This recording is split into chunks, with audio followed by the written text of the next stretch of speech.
Tidak bisa amalan kita diterima Allah kecuali tahu ilmunya.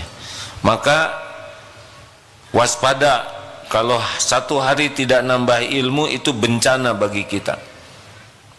Harus jadi ilmu dalam situasi apapun.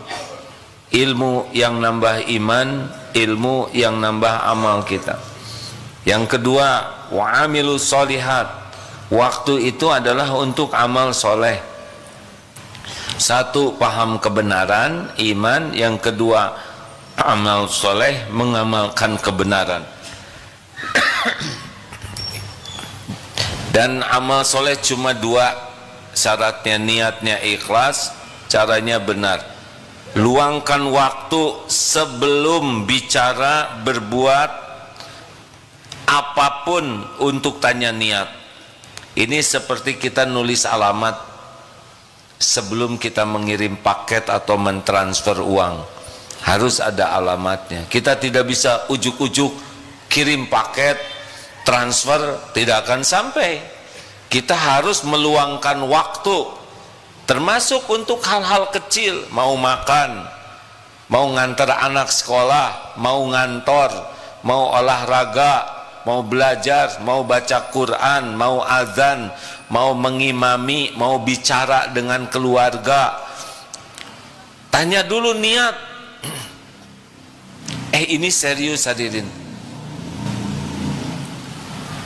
Kalau niat kita sudah mencari keridhaan Allah, ya Allah, saya niatkan ini semata-mata mencari ridhomu, tidak akan ada keluar kata-kata jelek. Masa cari ridho Allah dengan kata-kata jelek? Benar? Halo?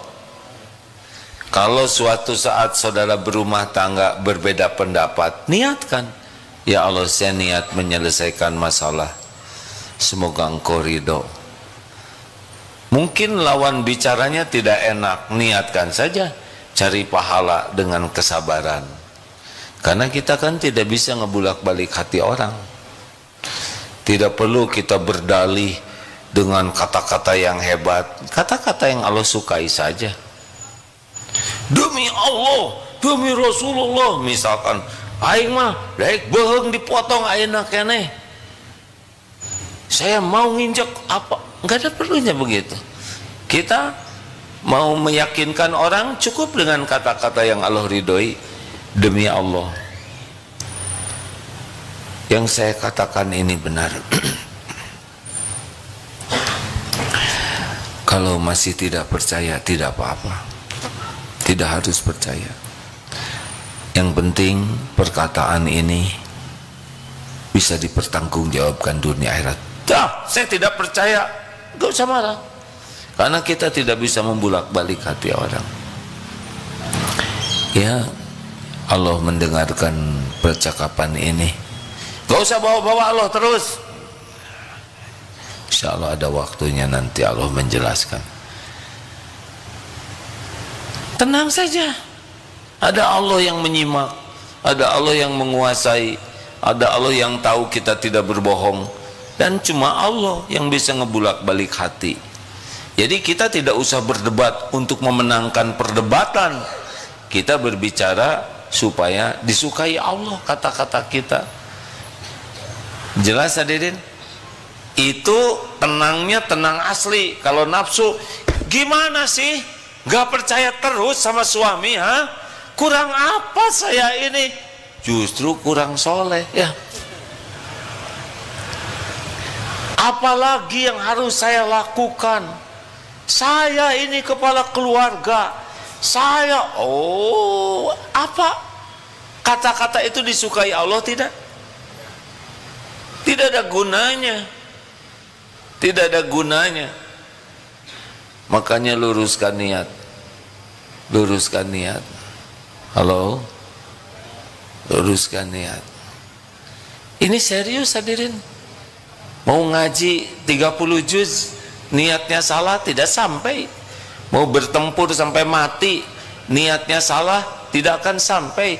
Mau dakwah ke penjuru dunia, keliling tiap waktu, gak ada apa-apanya. Kadzab, dusta kamu, malah bisa jadi ahli neraka. Mau waktu kita tidak ternilai hasilnya, luangkan waktu meluruskan niat.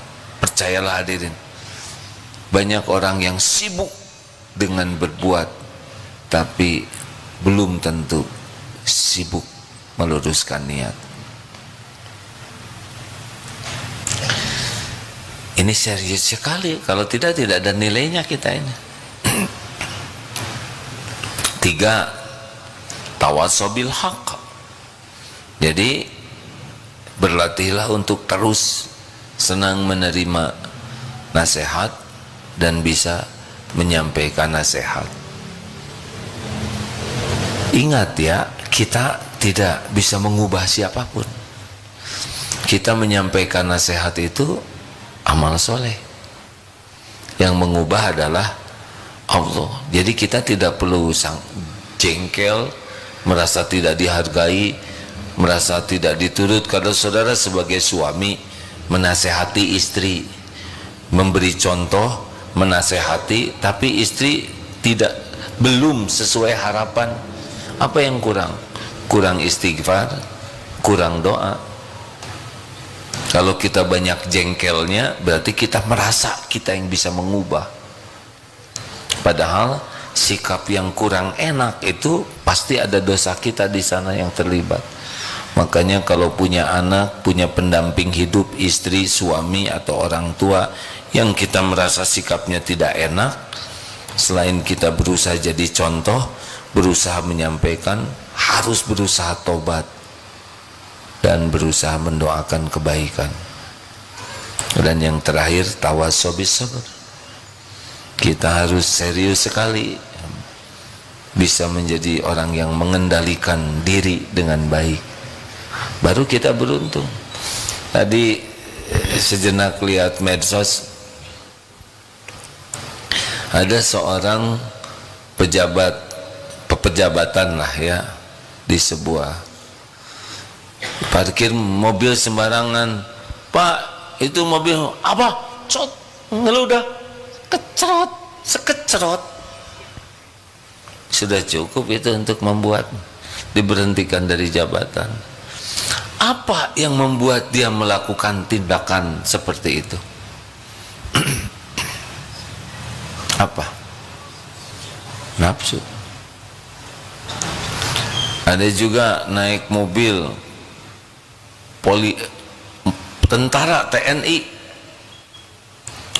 marah-marah di jalan, sekarang ditangkap, ternyata plat nomornya palsu, dibui. Marah-marahnya itu yang membuat.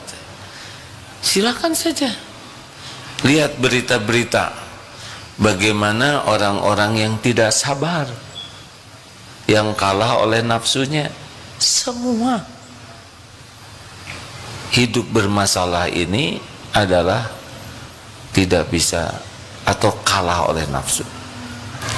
Salah satu yang disebut kalah oleh nafsu adalah malas. Malas baca Quran, itu kalah juga. Malas ke masjid, malas beramal soleh, malas ini bagian daripada tipu daya nafsu. Nah, artinya hati-hatilah dengan waktu, karena kalau sudah lewat, sudah kita tidak bisa lagi balik. Tapi tetap ada, seperti kalau saya tidak maksiat tapi sia-sia, seperti laci, satu hari 24 lemari, satu lemari itu 60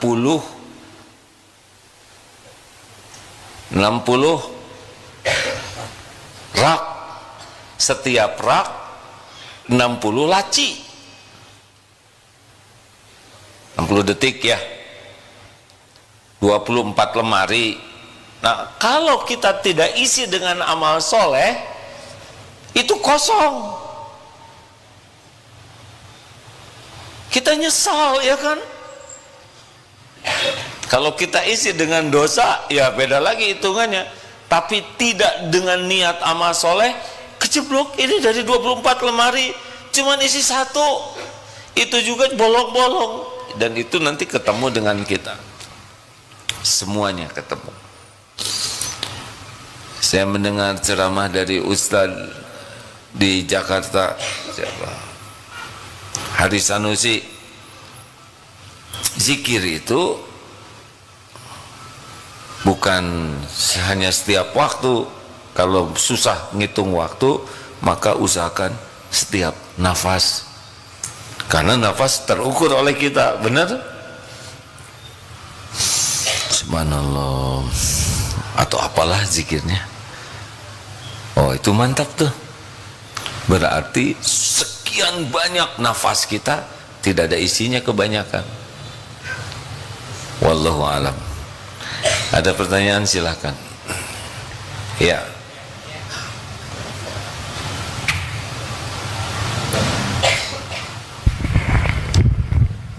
Ya.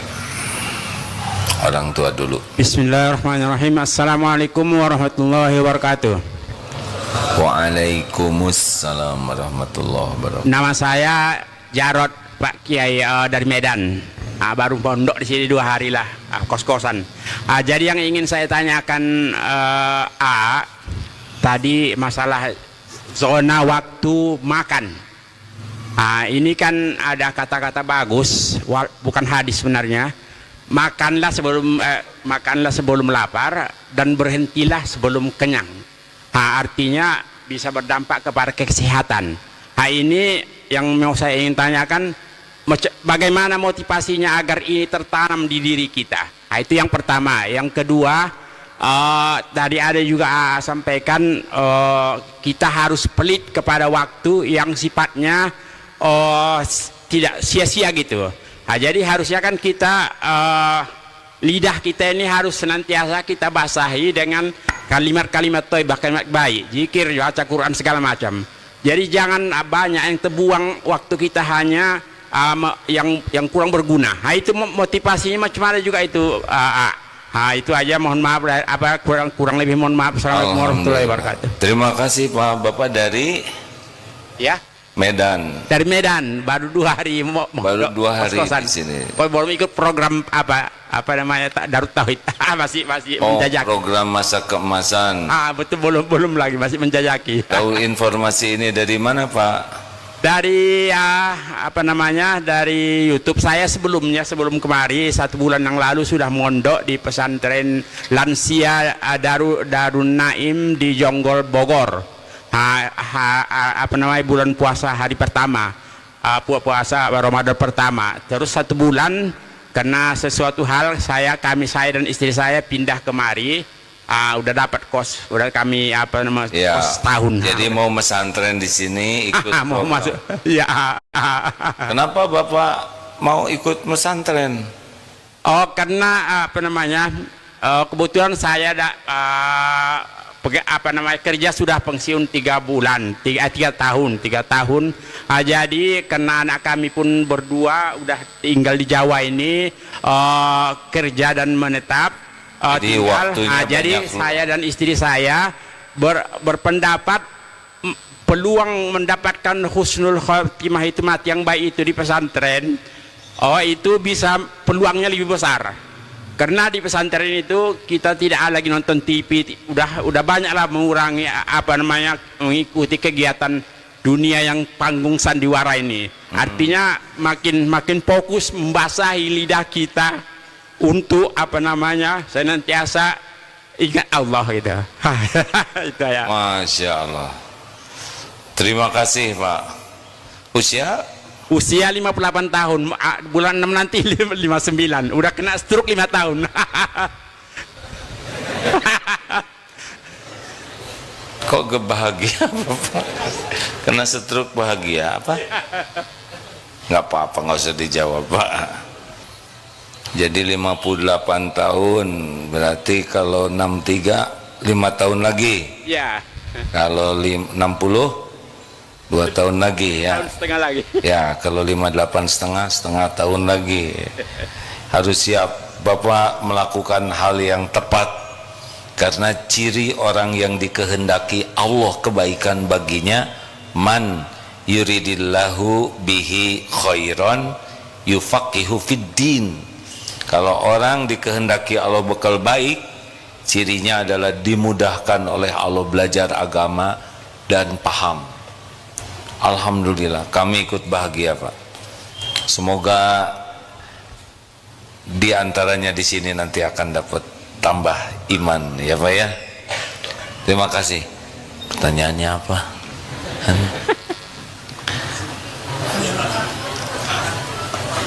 Apa? Saya malu nanya kepada beliau lagi kan. Makan sebelum lapar, berhenti sebelum kenyang.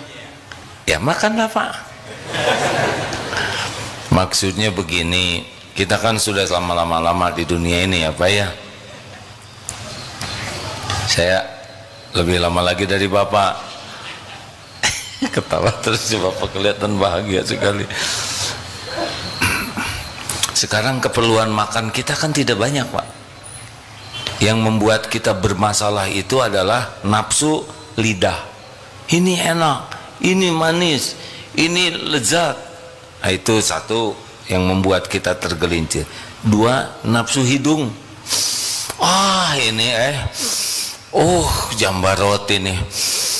Nah, caranya tapi jangan dipraktekkan ya Pak ya. Kalau Bapak, ini enak karena hidung tinggal dimasukkan ke sini ya. Nah, begitulah ya. Jangan Pak ya, jangan. Nanti kesegrek saya tanggung jawab. Ada juga lapar mata. Wow, ini mangga kuningnya, padahal kan direndam pakai pewarna.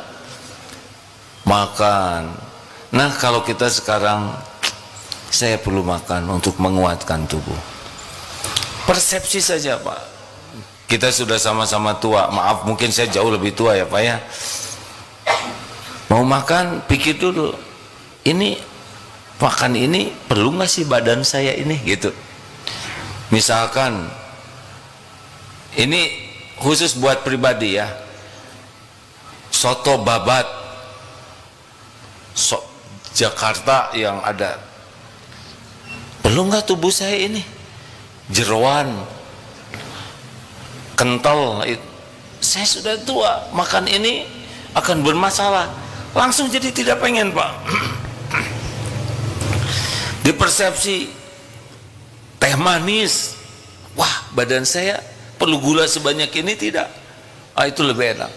Jadi lebih murah, hanya air bening saja ya, lebih simpel-simpel. Ujiannya kalau disuguhin Pak, itu harus lebih tabah ya. Begitulah Pak. Lalu ya cukup, tidak usah sampai kenyang. Udah cukup, udah cukup nih keperluannya, selesai saja. Apalagi kalau olahraga kurang dan sebagainya kurang, udah jadi tambah berat nanti badannya. Sederhananya begitu Pak ya. Ya udahlah, makan bukan sesuatu. Masa dari dulu kita makan terus ya? Udah lama kan Bapak makan? Ya sekarang tinggal, kenapa harus 3 kali? Kan gak perlu 3 kali. Kalau cukup dengan 2 kali ya cukuplah. Malam ya sudahlah, biar istirahat mulutnya, istirahat lambungnya, nggak ada kewajiban harus makan malam. Gitulah Pak. Yang kedua apa?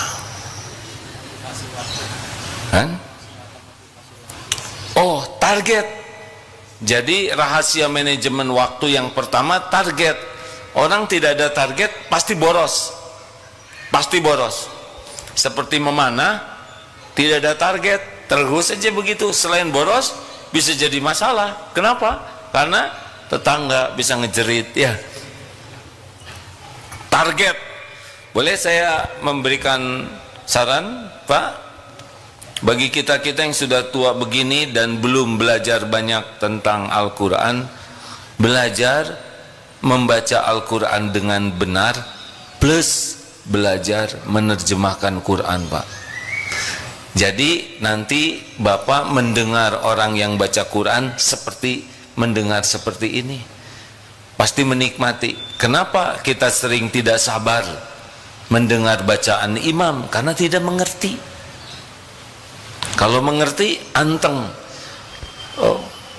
Di Masjid Perth Al-Latif Darut Tauhid di Perth yang baru dikunjungi, kita dengan izin Allah mengirim 2 imam, 2 mahasiswa STAI ke sana. Sangat terbantu. Dan menariknya Pak, antara sholat maghrib dan taraweh itu lebih banyak dari Arab yang ikut taraweh di kita. Kenapa? Karena alhamdulillah imam yang berada di sana, Ustadz Zaini dan Ustadz Jiwar ya, bacaannya diakui oleh para ulama di sana, bagus bacaannya Pak. Sudah hafal 30 juz. Memang tidak mengutamakan lagu, kata mereka. Bagi kami lagu itu bukan sesuatu yang paling diutamakan. Jadi bagaimana kefasihannya, bagaimana tahsinnya semakin sempurna dan hafalannya. Dan itu panjang apapun mereka ikut saja karena paham. Nah, yang dari Bangladesh, Pakistan, termasuk Indonesia ujian ya, karena kurang paham. Jadi biasanya kuat di maghribnya ya, karena ada buka bersama, husnuzon ya.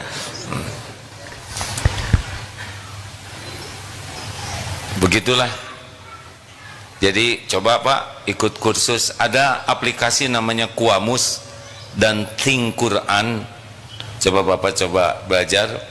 Kalau Bapak bisa menguasai 1000 kata di sana, 83% dari kosakata Al-Quran sudah dipahami, sehingga nanti kalau ada yang baca Quran akan lebih mudah menikmati. Begitu Pak. Terima kasih. Terakhir Dek. Bismillah. Assalamualaikum warahmatullahi wabarakatuh. Waalaikumsalam warahmatullahi wabarakatuh. Izin bertanya tadi terkait tentang zona prestasi, zona nyaman dan nafsu. Itu persis dengan sekarang yang sedang saya alami.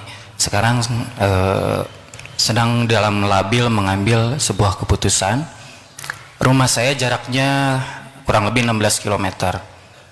Kemudian istri juga alhamdulillah di daerah itu membantu mengajar anak-anak.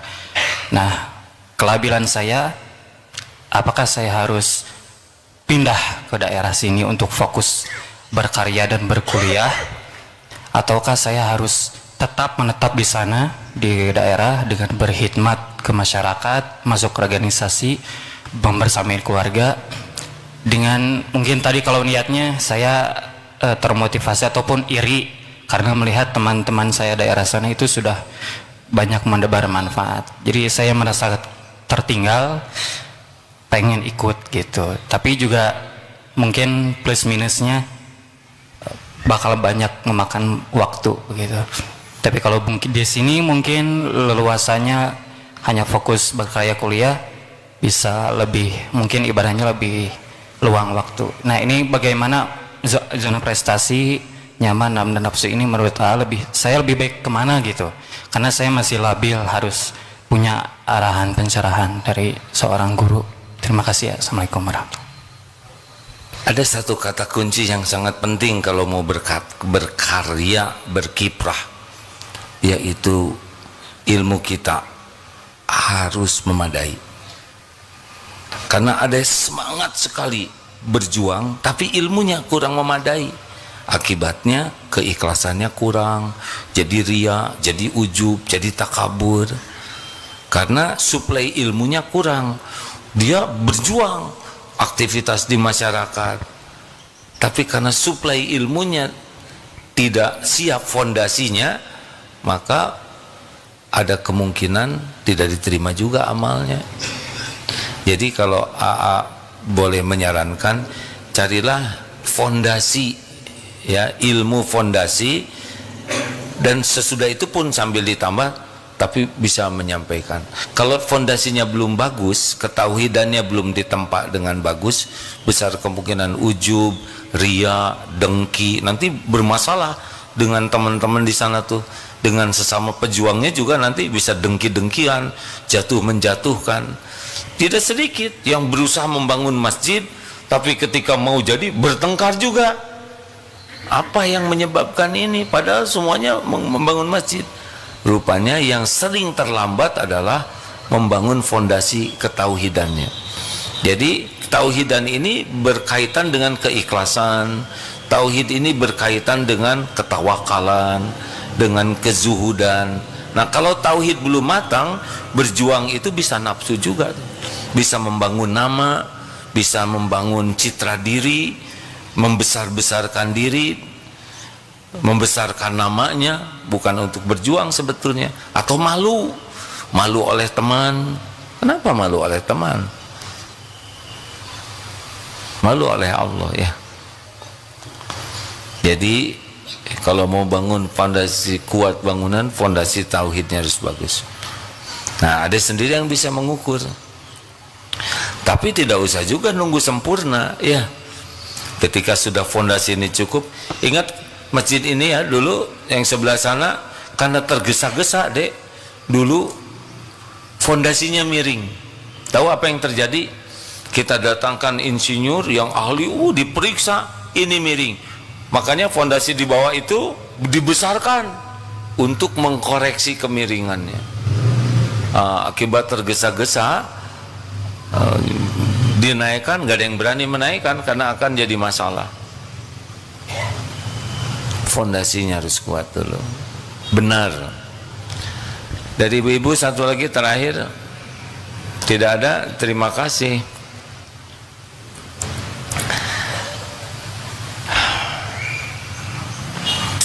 Masjid kita di Perth diuji oleh Allah dengan didatangi banyak orang.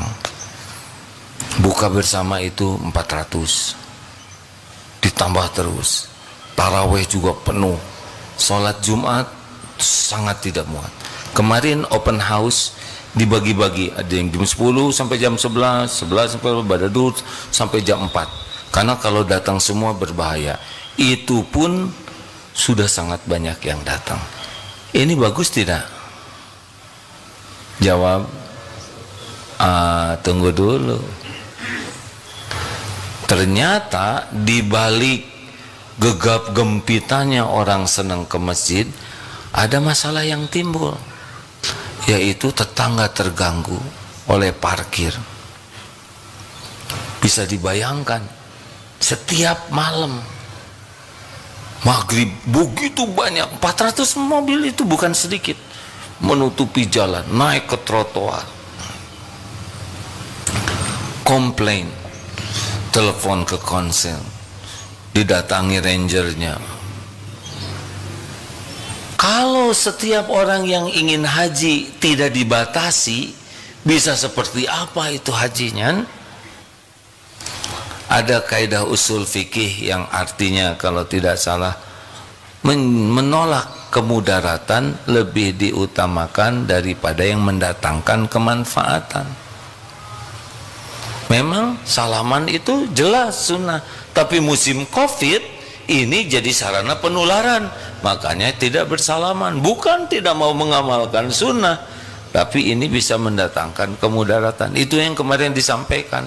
Kita senang, tapi kapasitas masjid ini sudah tidak lagi memadai.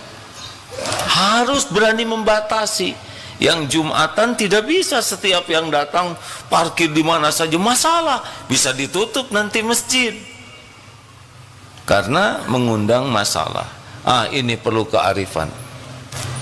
Jadi kurangi itu buka bersama, bukan mau mengurangi dakwah, ya enggak? Tapi bisa menimbulkan kemudaratan jangka panjang. Kecuali nanti kita sudah beli tanah lebih luas, parkir lebih luas, ya bisa lah. Mudah-mudahan informasi ini membuat kita bijaksana. Sama Darut Tauhid juga, kita tidak bisa menerima terus semua orang mau beasiswa kita terima, terus yang bayar siapa, ya enggak? Nah, mudah-mudahan kita menjadi lebih bijaksana bahwa dalam berdakwah pun harus bisa mengukur manfaat dan mudarat ini. Jangan nafsu, memang senang, wow itu ramai, tapi tetangga tidak senang. Masya Allah, mudah-mudahan ada hikmah dan manfaatnya. Subhanakallahumma bihamdik, asyhadu alla ilaha illa ant, astagfiruka wa atubu ilaik. Assalamualaikum warahmatullahi wabarakatuh. Teman-teman mohon maaf yang tadi diminta berdiri ya. Tersinggung tidak? Sakit hati tidak? Perlu saya temani? Saya akan berdiri nih sekarang ya. Terima kasih semuanya ya. Assalamualaikum warahmatullahi wabarakatuh.